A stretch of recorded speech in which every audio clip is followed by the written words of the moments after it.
Mari kita bersatu di dalam doa.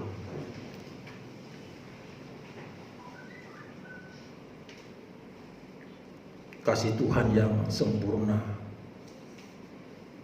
kami syukuri di rumah pemujaan Tuhan saat ini.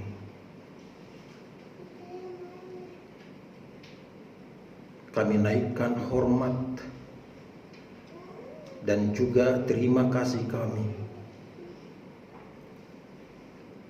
atas anugerah-Mu yang luar biasa. Di saat kami menggunakan masker, menjaga jarak, membersihkan tangan dengan hand sanitizer, Engkau memperkenankan kami agar diteguhkan dan diberkati dalam kebenaran. Bapa yang baik, biarlah kesempatan ini menjadi istimewa dan sangat penting bagi kami semua, sehingga tidak ada satupun yang salah memahami dan mengerti akan kebenaran sabda-Mu. Sabda-Mu mengubahkan, memperbaharui, dan meneguhkan hidup kami. Oleh karena itu, berilah Roh Kudus-Mu bertahta di atas hati, pikiran, dan jiwa kami, sehingga kesempatan ini tidak berlalu begitu saja, tetapi di dalam perayaan Minggu Advent keempat, kami semakin sempurna mengerti, menanti, dan merayakan hari kedatangan dan kelahiran Tuhan Yesus Kristus. Berfirmanlah kepada kami di sini, karena kami telah sedia untuk mendengar. Dalam Yesus Kristus firman yang hidup, kami berdoa. Amin.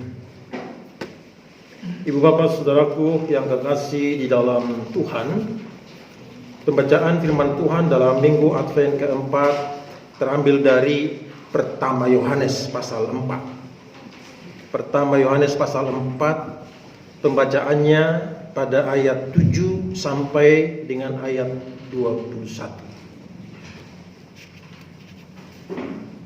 Kita akan bersaut-sautan membacakan ayat demi ayat. Untuk ayat-ayatnya yang ganjil saya akan dahului terlebih dahulu, dan untuk ayat-ayatnya yang genap, Bapak Ibu Saudara-saudara membacakannya secara bersama-sama. Oleh karena itu, mari kita berdiri menerima sabda Tuhan sebagai bentuk kasih setianya mengajar kita dan memberkati kita. 1 Yohanes 4 ayat 7 sampai ayatnya yang ke-21. Saudara-saudaraku yang kekasih, marilah kita saling mengasihi, sebab kasih itu berasal dari Allah, dan setiap orang yang mengasihi lahir dari Allah dan mengenal Allah.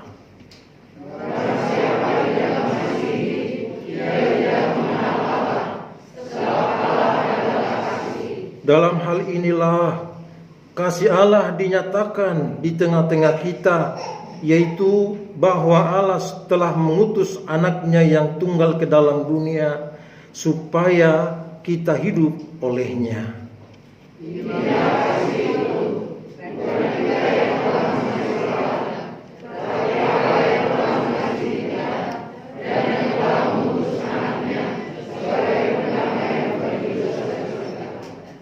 Saudara-saudaraku yang kekasih, jikalau Allah sedemikian mengasihi kita, maka haruslah kita juga saling mengasihi.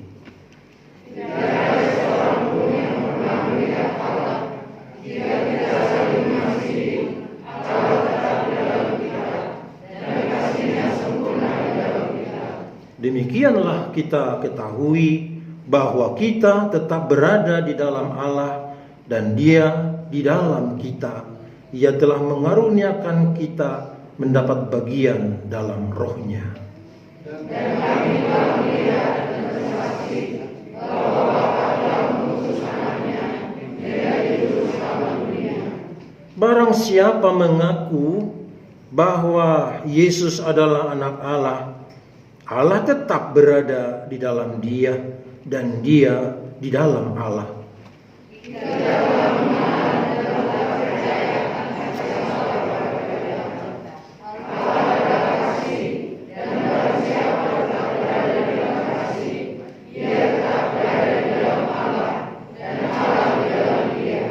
Dalam hal inilah kasih Allah sempurna di dalam kita, yaitu kalau kita mempunyai keberanian percaya pada hari penghakiman, karena sama seperti Dia, kita juga ada di dalam dunia ini.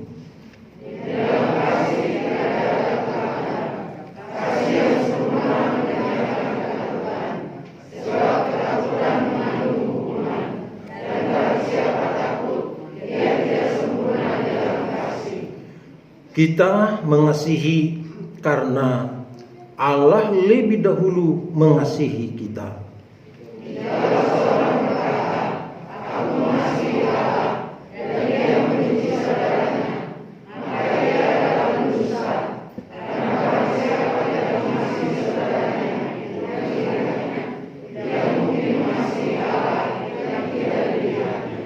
Dan perintah ini kita terima dari Dia.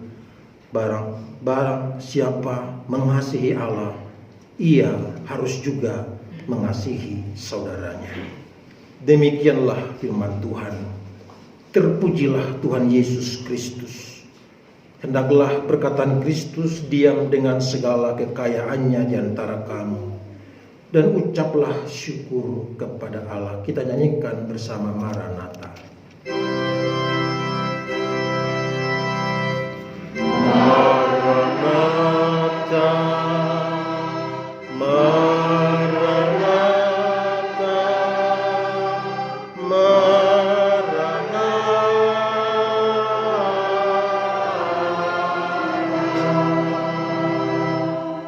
Bapak Ibu, saudara-saudara dipersilakan.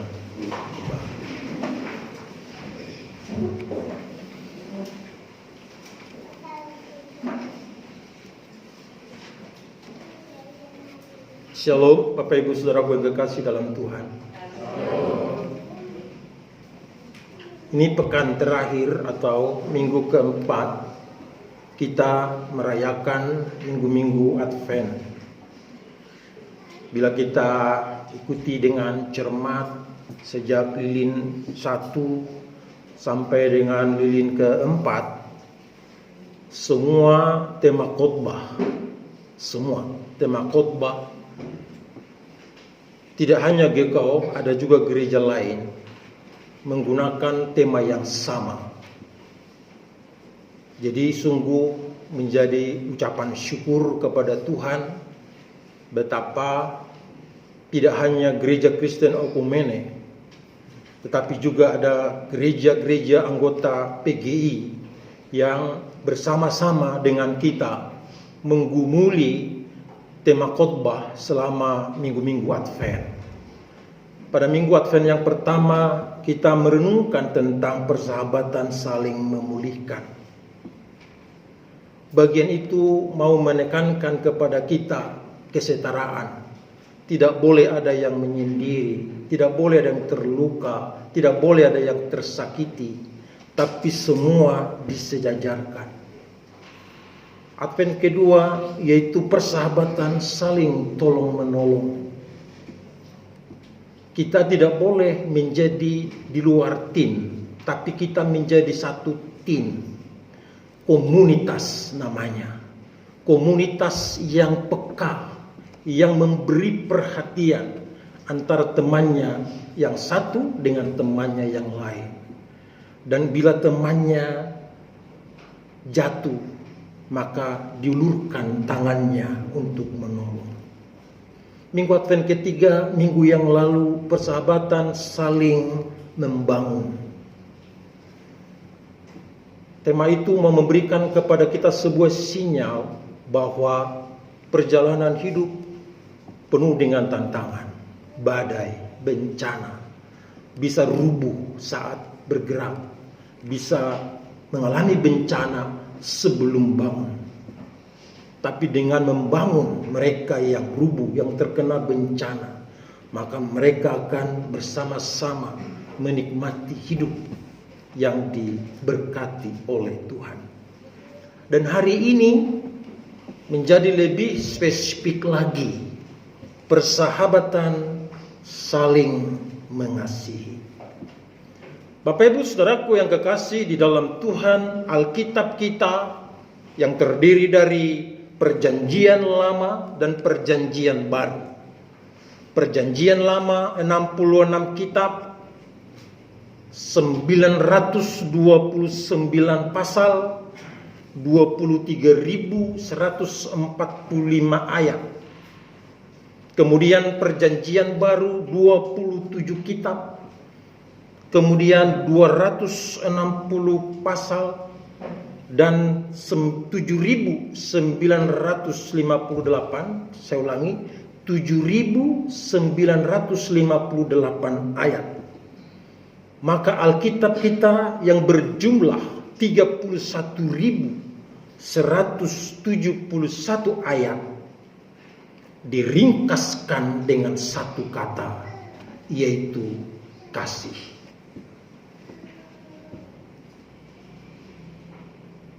Gereja tidak boleh di luar itu. Gereja harus ada di dalam kasih itu. Saudaraku yang kekasih di dalam Tuhan Yesus Kristus, kasih itu sama dengan memberi.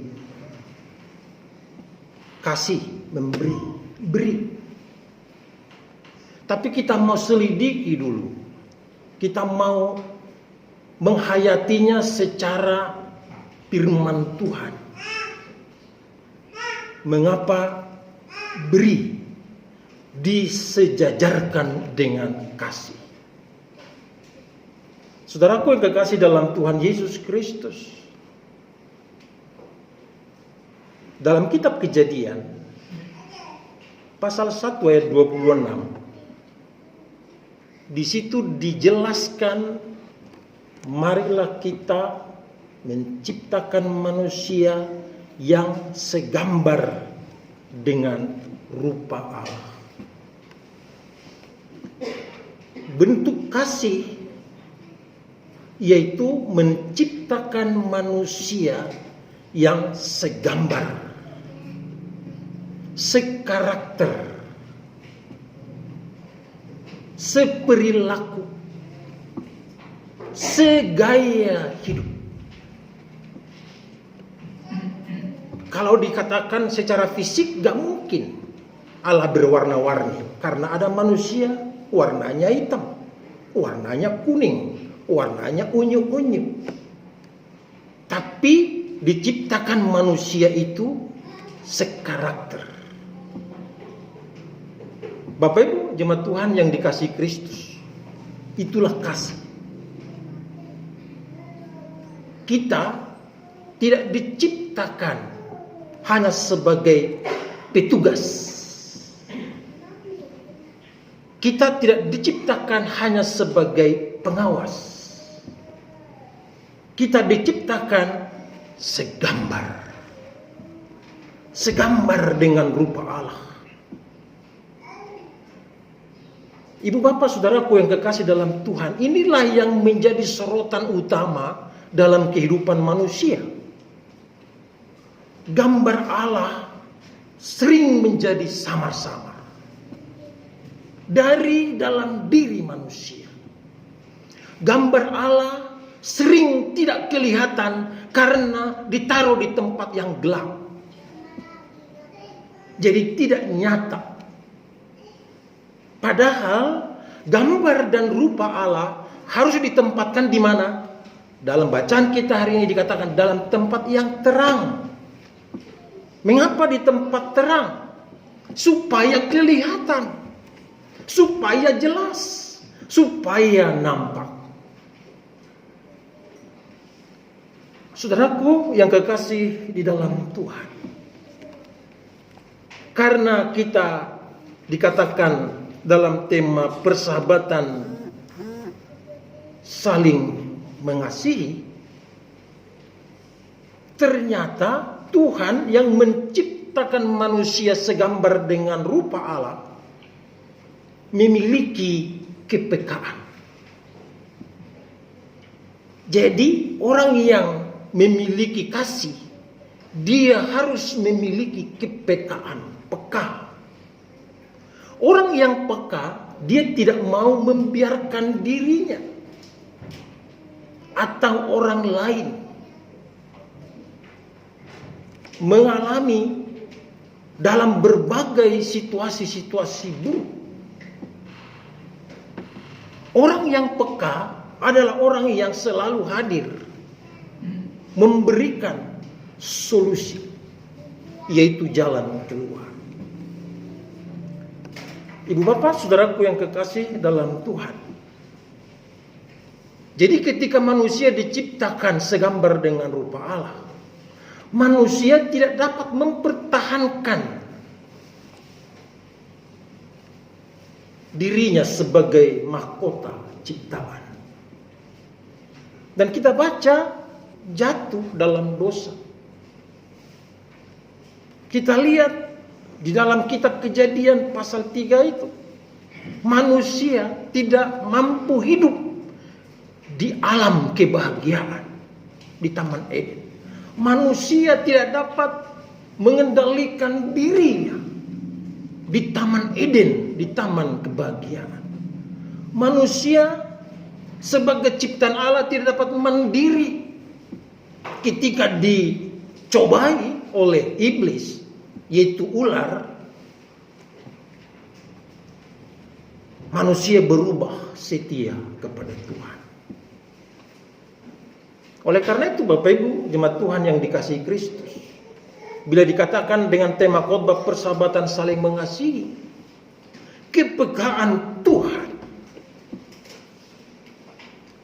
nyata di bumi, nyata dalam realitas kehidupan. Caranya bagaimana kepekaan Tuhan? Pembacaan kita dari pertama Yohanes 4 ayat 7 sampai 21 ini sebenarnya mendalami Yohanes 3 ayat 16. Yohanes 3 ayat 16, karena begitu besar kasih Allah akan dunia ini, sehingga ia mengaruniakan anaknya yang tunggal, supaya setiap orang yang percaya kepadanya tidak binasa, melainkan beroleh hidup yang kekal. Mengapa disebut anak yang tunggal? Dia tidak punya cadangan. Dia tidak mau menggunakan stok-stok yang lain, walaupun bisa karena dia Allah yang Maha Kuasa. Bisa dengan kayu, bisa. Bisa dengan batu, bisa. Tapi dia tidak pergunakan itu. Kenapa? Karena manusia itu segambar dengan rupa Allah, sekarakter, segaya hidup. Tapi karena manusia melepaskan dirinya dari status itu, maka kepekaan Allah dinyatakan kembali kepada manusia itu. Ibu bapak saudaraku yang kekasih dalam Tuhan, mari kita syukuri. Mari kita berterima kasih. Seandainya Tuhan pakai seandainya mengatakan rasain biar mampus lo, bisa aja. Tapi karena dia menjadi pribadi yang peka, caranya manusia pertama yaitu Hawa yang jatuh di Taman Eden, justru manusia perempuan atau wanita lah yang dipakai sebagai tanda kepekaan itu, di mana Yusuf sama Maria yang sedang bertunangan, dia mengandung, dia hamil di luar adat, di luar ketetapan, tapi dia harus mengatakan kepekaan itu dalam bentuk anaknya yang tunggal. Ibu bapak, saudaraku yang kekasih dalam Tuhan Yesus Kristus, sehingga saat mempersiapkan khotbah hari ini, saya diarahkan oleh Roh Kudus untuk melihat beberapa nyanyian-nyanyian. Dan nyanyian-nyanyian itu menunjukkan sebuah penghayatan terhadap persahabatan yang diberikan oleh Tuhan kepada manusia ciptaannya yang segambar dengan Dia, dengan saling mengasihi. Nyanyian itu dikatakan begini: kasih yang sempurna telah. Kalau saya nyanyikan kasih yang sempurna, Bapak Ibu menjawab telahnya itu ya, telah kuterima gitu ya. Coba kita nyanyikan bersama. Kasih yang sempurna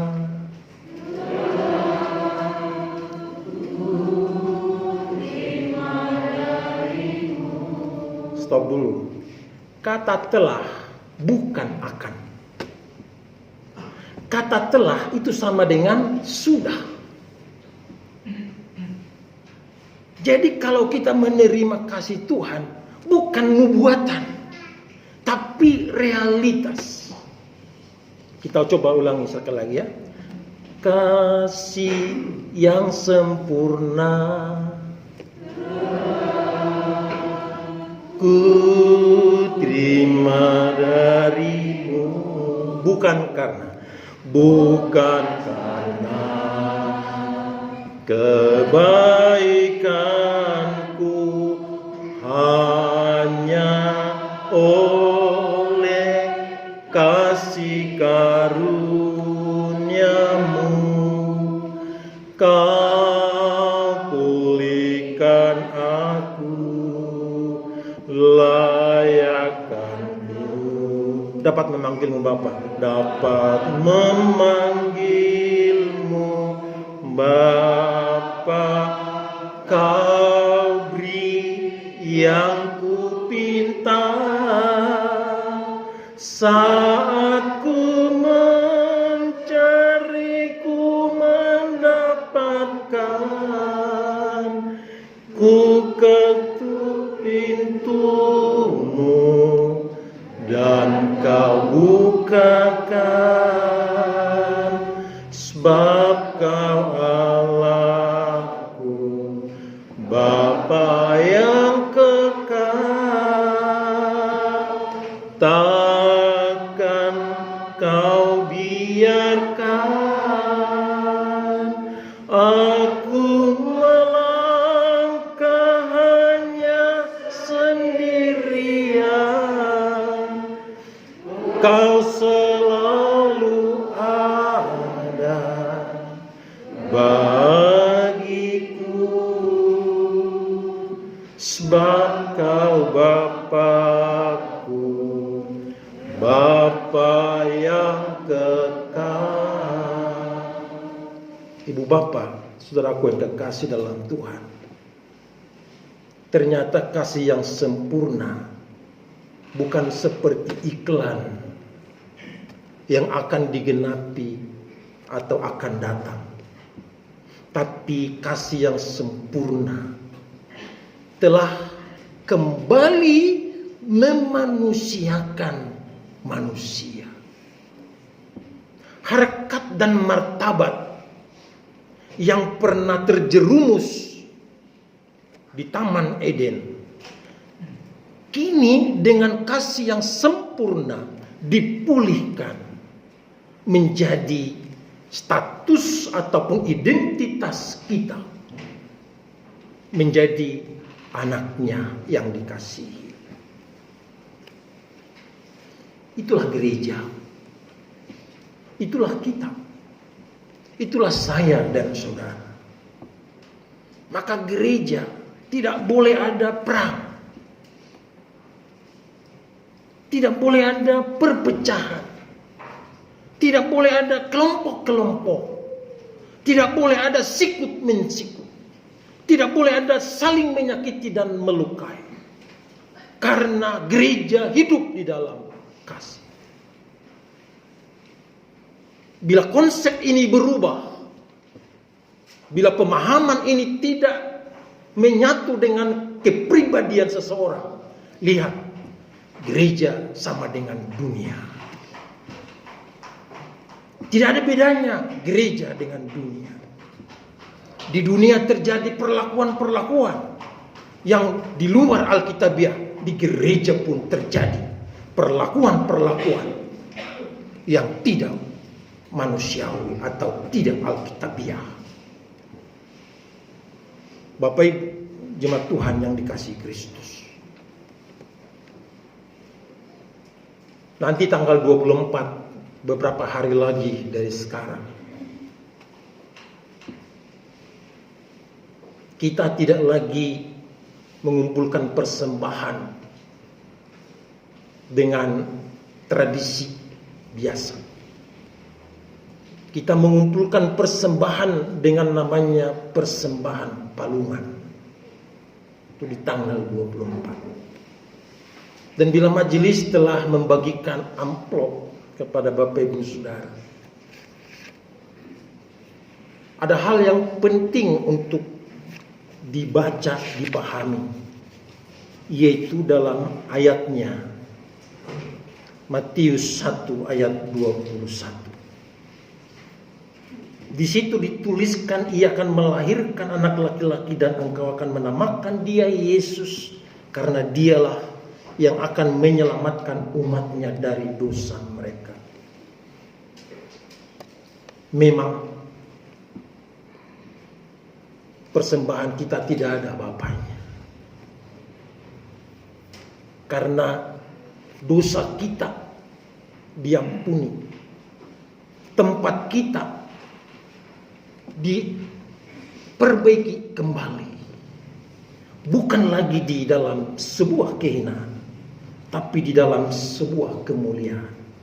Namun tanda kasih itu kita mengumpulkan namanya persembahan palungan. Sebab di dalam palungan sebuah tanda kehinaan, tanda yang tidak normal bagi Mesias untuk dilahirkan. Ada tempat yang baik, ada tempat yang steril, tapi dia memilih palungan. Artinya kehinaan kita ditebus melalui kelahiran. Oleh karena itu Bapak Ibu Saudaraku yang kekasih dalam Tuhan, amplop persembahan palungan bukan soal besarnya. Oh, karena sudah dikhotbahkan gembala, maka saya akan ambil semua tabungan saya lalu saya jadikan persembahan palungan. Itu salah. Persembahan palungan meniru gaya hidup orang Majus dari timur. Mereka datang karena melihat satu bintang, bintang yang bersinar, bintang kekekalan dalam hidup mereka. Orang Majus dari timur itu adalah orang-orang teknokrat, orang-orang yang sudah berhasil berbisnis dan berdagang, tapi tidak semua hasilnya itu mereka berikan, tapi mereka berikan dengan ketulusan jiwa. Maka persembahan palungan adalah bicara tentang ketulusan menerima kasih dari Tuhan dan dibuktikan dengan kasih kepada Tuhan melalui persembahan palungan. Bapak Ibu tidak sempat datang hari Kamis oleh karena ada gangguan sekecil apapun, lalu tidak menyerahkannya hari Kamis itu juga. Bolehkah di hari yang lain? Boleh, tidak masalah. Mau diantar langsung? Boleh. Namanya persembahan palungan. Jadi jangan anggap karena sudah selesai tanggal 24 maka selesailah urusan persembahan palungan. Oh enggak. Persembahan palungan itu ya penghayatan jiwa setiap pribadi, setiap person. Bapak Ibu Saudaraku, bukan acara keluarga persembahan palungan, tapi persembahan palungan itu acara pribadi kita dengan Tuhan. Sekali lagi, besarannya tidak menjadi syarat, tapi ketulusan hati menjadi yang paling utama memberikan persembahan palungan. Untuk saat itu tidak ada kantong ini dan kantong lain. Kita akan memberikan persembahan palungan ke depan ini. Bapak Ibu Saudaraku yang kekasih dalam Tuhan, di sini ada palungan di tengah ini.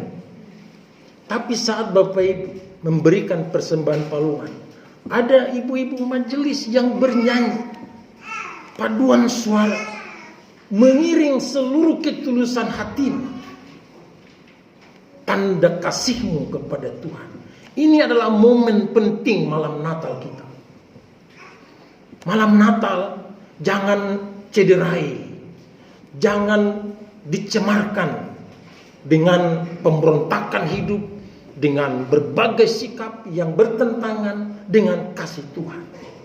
Kepekaan Tuhan dengan kasih-Nya menunjukkan kepada kita ketulusan hati untuk memberikan persembahan palungan kepadanya. Ibu bapak, saudaraku yang kekasih dalam Yesus Kristus, bolehkah persembahan palungan itu dari lembaran uang yang dijepit di dada atau di kantong-kantong yang lain? Ini saran saja. Memberi dengan tulus, maka semua uang-uang yang lusuh itu tidak lagi sebuah pilihan. Memberi dengan tulus pasti memberikan jenis uang yang baru, yang kalau boleh belum dibelanjakan kemana, saudara-saudara persembahkan terlebih dahulu kepada Tuhan. Itu membuktikan sebuah ketulusan. Jadi kita akan cek seperti apa bentuk kasih kita kepada Tuhan, karena Tuhan sudah begitu mengasihi kita. Kalau nanti masih ada uang-uang yang lusuh dipersembahkan dalam persembahan palungan, berarti kita bisa memahami siapa kita di hadapan Tuhan. Gak usah berkomentar dengan tanggapan sana, tanggapan sini. Dari situ, karena persembahan palungan adalah mewakili identitas kita, diri kita, gaya hidup kita, perilaku kita. Ibu bapak, saudaraku yang kekasih dalam Tuhan, sekali lagi, persembahan tidak sanggup membayar, tapi persembahan itu menunjukkan ketulusan hati kita menerima kasih yang sempurna dari Tuhan. Bagian yang kedua, karena dikatakan persahabatan saling mengasihi. Ketika manusia sebagai gambar dan rupa Allah dikasihi dengan memberikan anaknya yang tunggal Yesus Kristus, bagaimana relevansinya? Simbol persahabatan yang abadi di dunia ini di Alkitab dijelaskan dalam 1 Samuel 18, yaitu antara Jonatan dengan Daud. Saudaraku yang kekasih dalam Yesus Kristus, Jonatan itu adalah dinasti dari Saul atau oligarki dari kekuasaan Israel yang layak menjadi duduk seperti Saul, pengganti ayahnya sebagai raja. Tapi persahabatan Jonatan dengan Daud tidak lahir di dalam sebuah dinasti, tidak dibesarkan di dalam sebuah oligarki. Tapi persahabatan Jonathan dengan Daud adalah persahabatan yang didasarkan kepada kebenaran firman Tuhan. Ketika Saul mengetahui bahwa penggantinya bukan putranya yang bernama Jonathan, ketika Saul melihat bahwa manusia berpihak kepada Daud dan bukan kepada Jonathan, maka Saul melakukan sesuatu yang semakin keliru dan semakin salah, mencederai Daud. Daud dilakukan dengan cara strategi agar terbunuh sebelum dilantik menjadi raja. Tapi lihat peranan dari seorang sahabat yang bernama Jonathan, putra raja, putra Saul. Persahabatan Jonathan dengan Daud bukan persahabatan dinasti atau oligarki, tapi persahabatan yang lahir dari kasih Tuhan. Sehingga ketika dimusuhi oleh ayahnya, Jonathan melindungi Daud.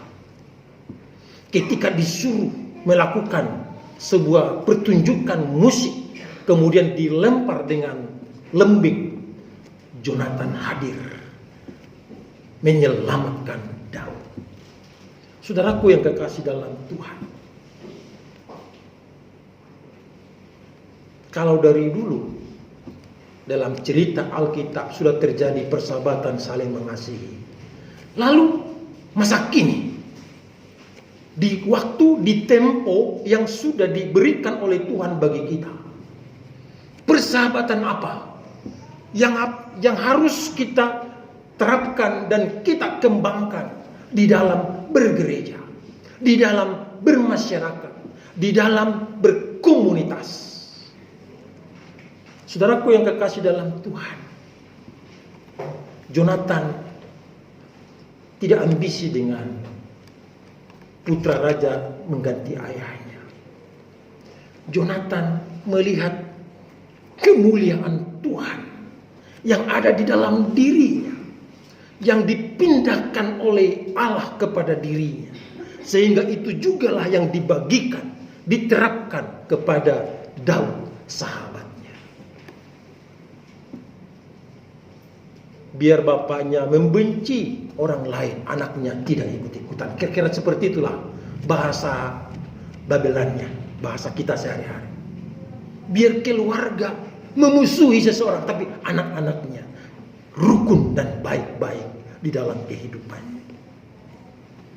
Kalau di zaman kita, bapak sama anak sama aja. Benci si X, benci si itu, ikut semua segerombolan membenci. Ini namanya bukan persahabatan, tapi ini namanya menabur kebencian sampai ke akar-akarnya. Bapak Ibu jemaat Tuhan yang dikasihi Tuhan, Minggu Advent keempat hari ini selesai kita rayakan, dan nanti masuk di tanggal 24 itu sore hari ya Bapak Ibu ya, jam 4. Segala kegiatan-kegiatan kita mungkin banyak, tapi untuk tanggal 24 hari Kamis jam 16 kita sudah beribadah malam Natal di sini. Kenapa? Lalu menyanyikan Malam Kudus bagaimana ya? Karena Malam Kudus kan mesti dinyanyikan malam-malam ya. Saudaraku yang kekasih, nyanyian Malam Kudus bukan karena di waktu malam dinyanyikan.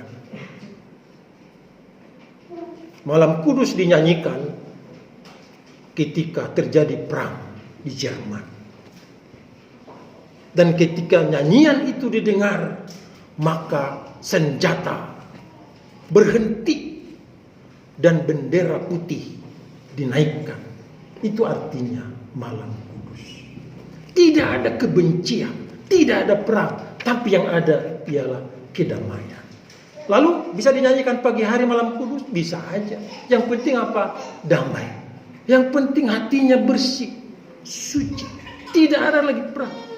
Yang ada di situ ialah damai sejahtera dan sukacita. Ibu bapak, saudaraku yang kekasih dalam Tuhan Yesus Kristus. Besoknya, tanggal 25, kita juga beribadah. Beribadah merayakan Natal. Merayakan Natal itu lahir. Benar enggak dalam hati kita ada lahir? Tadi dikatakan di ayat 7.